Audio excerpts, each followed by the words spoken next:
Welcome to నాటు వైద్యం. మమ్మల్ని ఎంతగానో ఆదరిస్తున్న మా ప్రేక్షకులకి, మా సబ్స్క్రైబర్స్కి మా హృదయపూర్వక ధన్యవాదాలు. మీరు ఎలాంటి సమస్యలతో బాధపడుతున్నా, ఎలాంటి వ్యాధులకు గురైనా మాకు కామెంట్ ద్వారా తెలియజేయండి. తప్పకుండా చక్కని చిట్కాల్ని అందిస్తాము. మీ సమస్య తీవ్రమైనది డాక్టర్ గారి కాంటాక్ట్ నెంబర్ 8328561975 కాల్ చేసి వారి యొక్క అమూల్యమైన సలహాలని, సూచనలు కూడా మీరు పొందవచ్చును. మా ఛానల్ కనుక మొదటిసారి విజిట్ చేసినట్లయితే సబ్స్క్రైబ్ బటన్ నొక్కడం ద్వారా మా యొక్క లేటెస్ట్ వీడియోస్ని మీరు ఎప్పటికప్పుడు వాచ్ చేస్తూ ఉంటారు.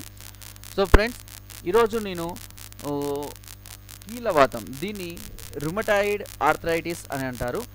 దీనికి సంబంధించినటువంటి చిట్కా ఈరోజు చెప్పబోతున్నాను. దీనికి ఒక మేడం కూడా అడిగారు, ఆమె పేరు కూడా నాకు కరెక్ట్గా గుర్తులేదు, కానీ చాలామంది కూడా సబ్స్క్రైబర్స్ అడుగుతున్నారు దీనికి ట్రీట్మెంట్ దొరకడం లేదు సరిగా, మాకు దీని గురించి ఏదైనా చక్కని చిట్కా ఉంటే చెప్పండి అని. సో దీన్ని మనము ఆమవాతం అని కూడా పిలుస్తారు. కీళ్ళవాతం, ఆమవాతం, రుమటాయిడ్ ఆర్థరైటిస్ అని అంటారు. ఇది కీళ్ళ మీద, ఎముకల మీద, ఎముకల సందులలో బోన్ని తినివేస్తూ అక్కడ మెత్తగా చేస్తూ ఎముకలకు నొప్పి కలిగిస్తూ ఉంటుంది. మనం కదిలిచ్చినా, కూర్చున్నా, ఏదైనా సరే మనకు నొప్పిగా కనబడుతూ ఉంటుంది.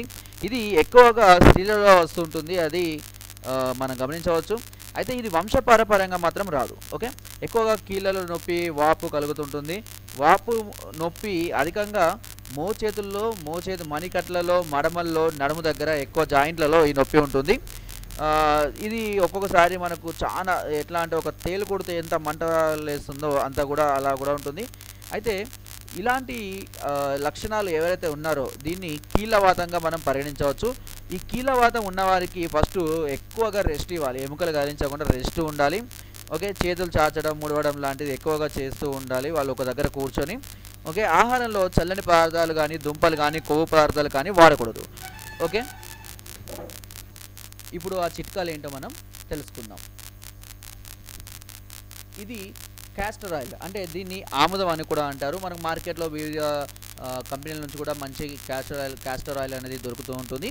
దీన్ని ఒక 5 ml క్యాస్టర్ ఆయిల్ తీసుకున్న తర్వాత దీనికి ఒక 60 ml శొంఠి కషాయాన్ని కలపాలి. శొంఠి కషాయం ఎలా తయారు చేయాలి అని అంటే, శొంఠిని ఒక 200 నీటిలో, అంటే కొద్దిగా ఒక 50 గ్రాముల శొంఠి అట్లా తీసుకొని ఒక 200 ml నీటిలో వేసి మెల్లగా మంట మీద పెట్టి చాలాసేపు అయిన తర్వాత అది ఒక 100 నుంచి 80 mlకి ఆవిరైపోతుంది. ఆవిరైపోగా మిగిలిన ఆ రసం ఏదైతే ఉంటుందో దాన్నే శొంఠి కషాయం అని అంటారు.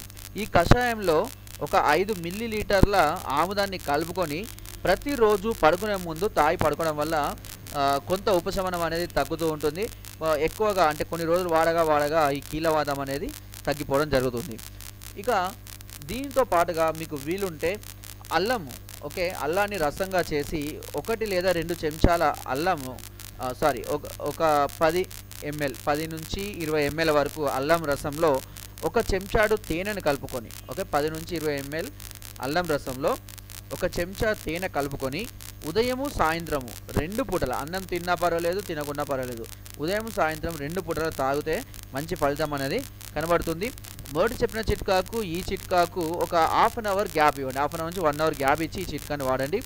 ఇక పోతే చివరి చిట్కా, ఈ తేనె కలుపుకొని తాగాలి. చివరి చిట్కా వచ్చేసి అశ్వగంధం. ఈ అశ్వగంధం అనేది మనకు మార్కెట్లో లభిస్తుంది. ఇది చాలా రకాలైనటువంటి హెల్త్ ప్రాబ్లమ్స్కి ఇది చక్కగా పనిచేస్తుంది. ఒక 3 గ్రాముల అశ్వగంధాన్ని, అంటే ఒక టీ స్పూన్ అశ్వగంధాన్ని కొద్దిగా నీళ్ళలో వేసుకొని రోజు ఉదయము సాయంత్రము తాగుతూ ఉంటే మీ కీళ్ళవాతానికి సంబంధించినటువంటి ప్రాబ్లమ్స్ అని ఉంటే కొద్ది రోజుల్లోనే తగ్గిపోవడం అనేది జరుగుతుంది. ఓకే ఫ్రెండ్స్, ఇప్పుడు నేను చెప్పిన చిట్కాలు కనుక మీకు నచ్చినట్టయితే ఒక లైక్, ఒక షేర్ చేయండి. సబ్స్క్రైబ్ చేసుకోవడం మాత్రం మర్చిపోకండి. అంతేకాకుండా మీ అమూల్యమైన సలహాలని, సూచనల్ని నాకు కామెంట్ ద్వారా తెలియచేయండి. Thank you.